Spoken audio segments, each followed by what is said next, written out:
Eto, kakapasok lang. Unang impeachment complaint versus Marcos Jr. isinampa na. Paalala, una. Nako, maraming matutuwa dito. Dahil sa mga nagkomento, nakikita ko, nababasa ko, puro gigil na at sumang-ayon dito. Masisibak na nga ba si Marcos Jr. sa pagkapangulo? Sana naman magtagumpay ito ayon sa karamihang nag-comment dyan. O ito po, sa post po, o ito na. Ronald Cardema and Marie Cardema of Calamba City files impeachment complaint versus President Marcos Jr. at the moment as endorsed by Duterte Youth Party List. Ronald Cardema and Marie Cardema of Calamba City are filing the first impeachment complaint against President Bongbong Marcos for allowing the transfer of Filipino citizen former President Rodrigo Duterte to foreigners. Yan po yung una ha. Yan yung dahilan po ng impeachment complaint na yan, yung pag-aresto kay dating Pangulong Duterte at pinadala doon sa mga puti. Yan pa lang yan. Alam ko, pagkatapos ng halalan, ayon sa aking panaginip, meron pang susunod yan. O ito, sa mga komento ng netizen, nako, magugulat kayo sa reaksyon nila dito. Eto, sabi po ni Davide Bundok, "Great job sir, sana magtagumpay." Sabi ni Vera Alu, "It's about time." Sabi niya ganon. Tisay, "That's good, it's about time to fight against." Alam na. Ito, sabi ni Cedric Villaflores, "Nice move sir." Sabi ni Cedrian, "Palayasin na yan, bangag na yan sa pwesto. Lalo lang naghihirap ang sambayan ng Pilipino." Ayon sa kanya yan. Edward Sylvester, "Sa wakas, may gumalaw din." Paalala, may susunod pa yan ha. Marge Heredia, "Ninong nila sa kasal." Uy, ninong pala sa kasal ito. Ngayon ko lang nalaman ha. Pero di nila kinokonsinte dahil nasa maling landas na. Papunta na sa bangin. Nako.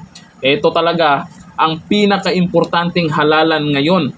Kasi yung impeachment case na yan, yung impeachment complaint na yan, ay sana makakapasa. Depende yan kung sino yung susuportahan natin. Diyan sa Kongreso. Sa Senado, PDP laban. Sa Kongreso naman, dapat alam natin kung sino yung mga pumirma sa impeach BP Sara at hindi pumirma. Kasi malamang, yung mga pumirma sa pagpapa-impeach kay BP Sara, ay baka hindi pipirma dyan sa impeachment complaint dyan sa kay Jr. Depende na yan, pwedeng magbago kasi merong nakaraan, ang sabi nila nung pumirma sila sa impeach BP Sara nang dahil sa budget, yung dahilan ng iba, di umano, yun daw yung dahilan. Pero dito, walang pera-pera to.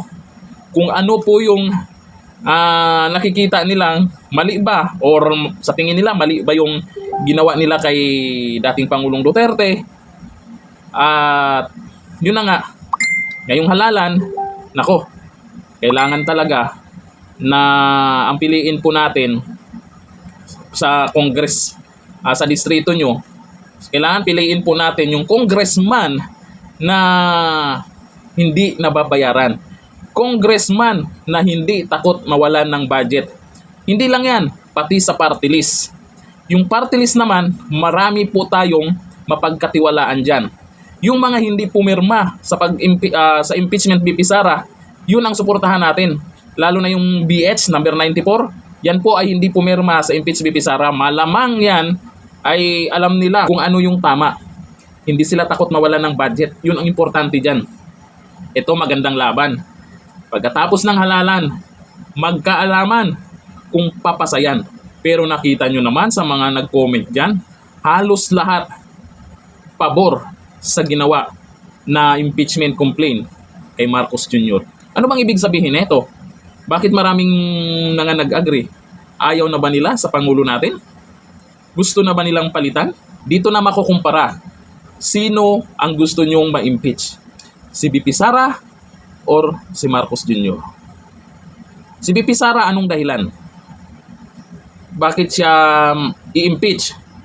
Si Marcos Jr., ano ding dahilan? Bakit siya kailangang ma-impeach? Ako, mukhang mabigat-bigat ito kay Marcos Jr. ha. Paalala, una, may susunod pa ba? Kasi hindi pwedeng makasuhan eh. Ang pwede talaga, impeachment. At sana naman, pag manalo si Amy Marcos dyan, sana yung inaasahan na isa ka sa makipagtulungan na mailabas yung katotohanan at hindi takot na ma-impeach yung kapatid mo dyan. Baka naman, pag nanalo ka dyan, sasabihin na naman ng iba dyan, nabudol na naman kami. Sana hindi ganun ang mangyari. May mga nagtitiwala na sa'yo, Madam Amy, dahil sa pag-endorso ni Bibi Sara sa'yo. Magkaibigan kayo, pero sana yung totoo ang papanigan mo. Marami nang bumilib sa'yo dyan sa pagpapaimbestiga mo sa pag-aresto kay dating Pangulong Duterte. Kaya sana naman tuloy-tuloy yan kahit tapos na ang halalan.